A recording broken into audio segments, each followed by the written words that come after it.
Hi, it's Cindy Johnson. I'm going to start chapter 29 this morning for neoplasms. Neoplasms are cancers. We're going to go over several examples, some of the guidelines, and you will be tested on all of the guidelines. So I can't cover everything in these PowerPoints, but I can at least get you started on the right track with being able to identify the codes that you would select for neoplasms. I'll be toggling between the PowerPoint and the document camera as we have been in the past, and that seems to be working pretty well. Our first exercise is chapter 29.3, number 1, bronchial adenoma. I have a note here for you that the adenoma is the morphological type of cancer we are working with, and bronchial is the site of that cancer. So the first step in locating a code for a neoplasm is to refer to the main term for the morphological type in the alphabetical index, and then to review the sub-entries. And for some types, a specific diagnosis is provided. This is taken directly from your coding handbook on page 446. I note the one guideline that is applicable here is if the histological term is documented. In this case, that is the adenoma. That term should be referenced first, rather than going immediately to the neoplasm table, in order to determine which column in the neoplasm table is appropriate. If you remember, the neoplasm table has malignant primary, malignant secondary, benign, in situ, those, and undetermined, I believe, is the last one. So we'll look at that in just a moment, but just to be aware that sometimes you will go directly to the alphabetical index, other times I go directly to the neoplasm table. So with experience, you will know. In the case of adenoma, I've selected code D38.1. So now let's go to the document camera. And you can see here I have adenoma. We go down to bronchial.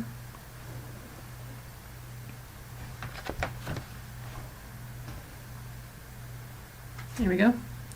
D38.1.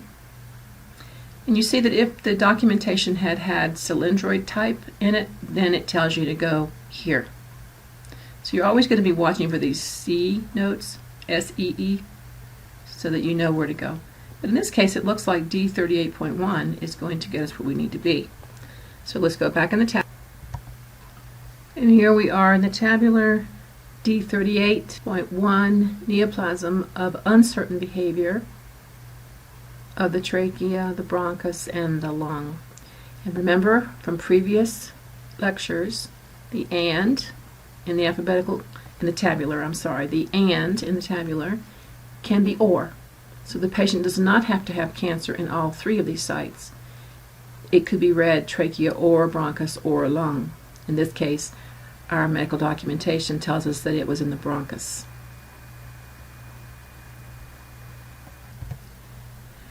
The next exercise is chapter 29.3, number 6, Hodgkin's sarcoma. In this example, the sarcoma is the morphological type, and the Hodgkin's is a more specific name that describes this specific type of sarcoma. When we go to the alphabetical index, you're going to see sarcoma, subterm Hodgkin's, and it refers us to lymphoma Hodgkin's. So then we look up the lymphoma word. I will show you what I mean in the alphabetical index. If we look here at sarcoma, and we go down to Hodgkin's, see here? Hodgkin's, see lymphoma Hodgkin. So we're going to look up this term in our alphabetical index. So in the alphabetical index, we look up lymphoma at the very bottom of this page, and we're going to move up until we find Hodgkin's.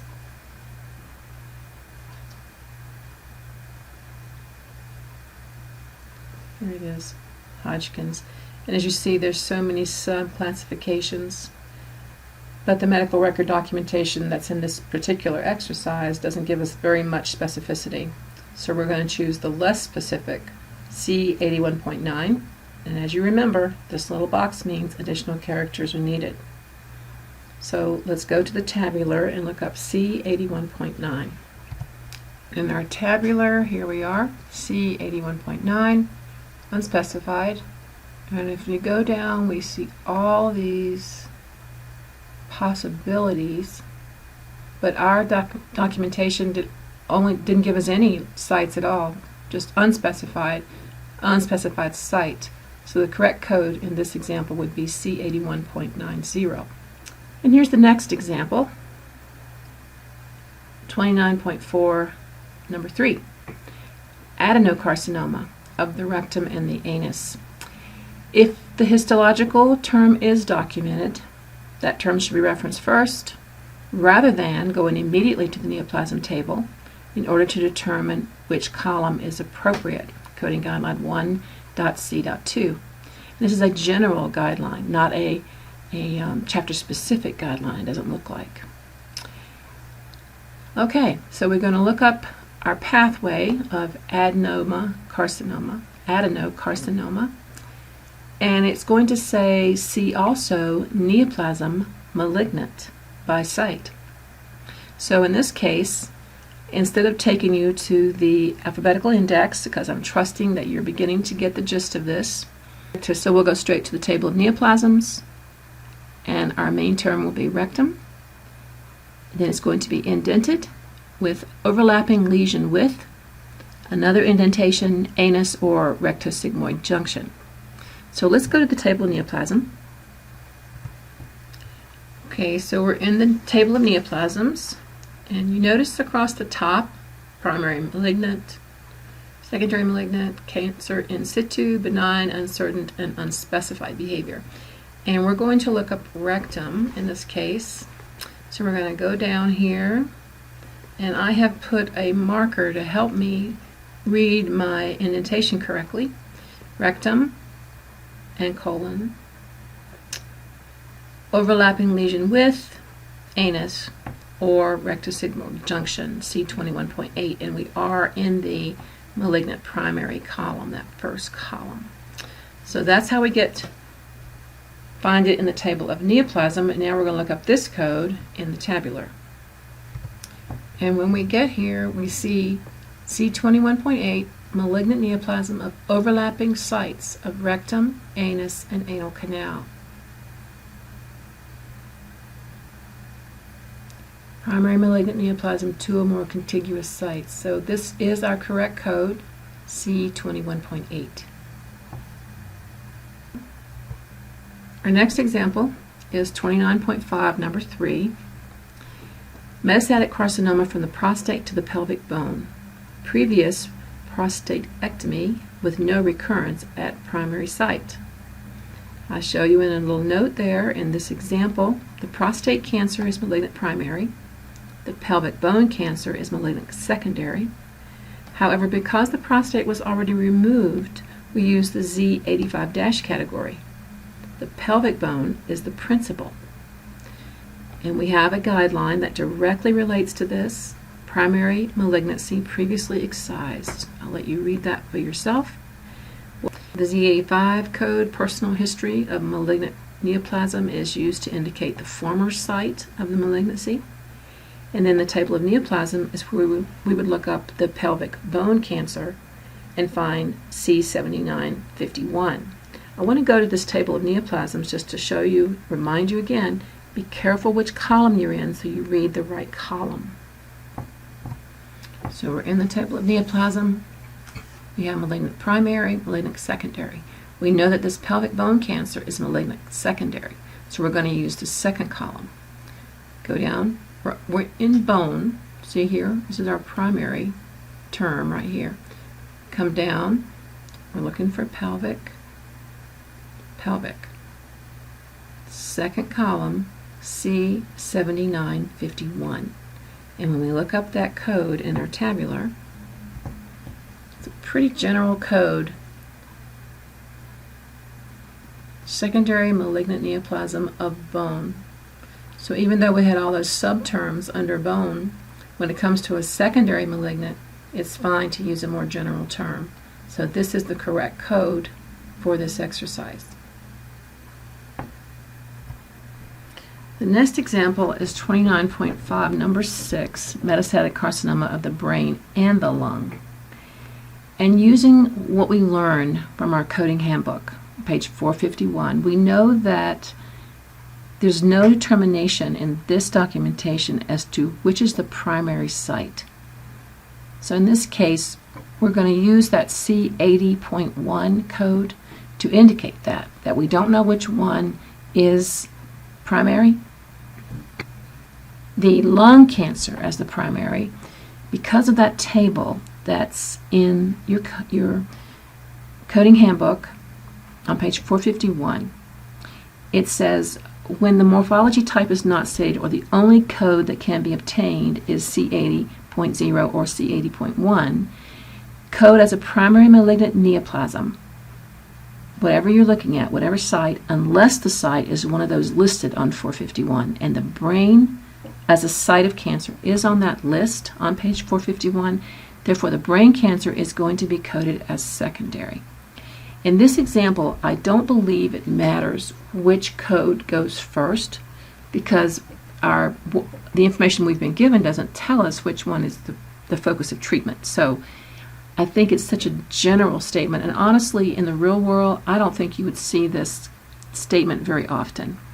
I think the point the author is making is just trying to get you to use the coding handbook and recognize that there is consensus across the coding industry that certain sites are not coded as primary unless they aren't on that list, kind of exclusatory list.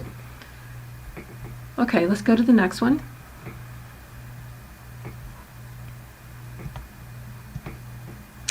This is just where I show you from the table of neoplasm. In our previous slide, we showed the brain as the malignant secondary using that second column. The lung is our primary using that first column. It all relates back to that table on page 451 in your coding handbook for why we allowed the lung to be the primary and the brain to be the secondary. Back to this though, because we didn't know, we had to use this C80.1 code in addition to the other two codes. Okay, all right, let's go to our next one. And this is 29.8, number 15. Patient admitted for chemotherapy following an ovarectomy on the previous admission for carcinoma of the left ovary. If you don't remember your medical terms, ectomy usually means cutting out. So an ovarectomy would be the removal of the ovary. So she's had the removal of the ovary, and she's there for chemo. So our principal diagnosis is going to be the encounter for the chemotherapy. And that is found in the alphabetical index under encounter with the subterm chemotherapy for neoplasm. So let's look at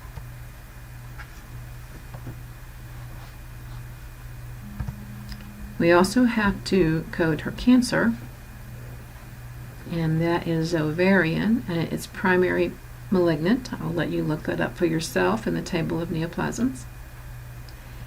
And be mindful of a couple of things here. There is a guideline very specific to an encounter solely for chemo, immunotherapy, or radiation therapy. And it tells us that if the patient is being admitted solely for administration of one of those things, we are going to assign the appropriate Z code, which we just looked up, Z5111, as our principal diagnosis. There are guidelines, different guidelines, whether the patient is getting chemo, immunotherapy, or radiation therapy. And to also be aware of this guideline, current malignancy versus a personal history of malignancy, we're going to use this primary malignancy code, her ovarian cancer, until her treatment is completed. Once that chemo or radiation or whatever treatment is completed, then she would get that history of personal malignancy code. But until she gets all this treatment out of the way, you're going to code that cancer as an additional code with the principal diagnosis being the encounter for chemo.